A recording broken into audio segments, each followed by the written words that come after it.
In today's video, I'm going to teach you how to type in Miro. If you're new to the whiteboard or just want a quick refresher, this walkthrough will show you exactly how to add text, place it where you need it, and format it so your ideas are clear and easy to read. First, log into your Miro account and open the board where you want to work. Any board will do as long as you have permission to edit. Once your board is open, take a second to orient yourself. The main canvas sits in the middle, and the toolbar runs along the left side.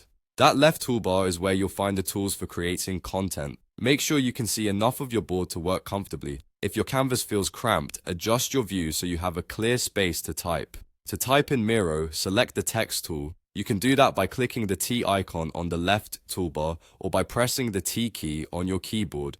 Once the text tool is active, click anywhere on the board to create a text box and start typing right away. You'll see a blinking cursor indicating your insertion point. Type your content naturally. Titles, labels, notes, or any information you want to communicate.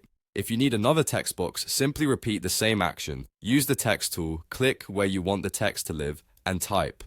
You can also add text in a couple of other convenient ways. If you prefer, drag a text widget from the toolbar directly onto the board and then type inside it. And if you're using sticky notes, you can add text to them as well.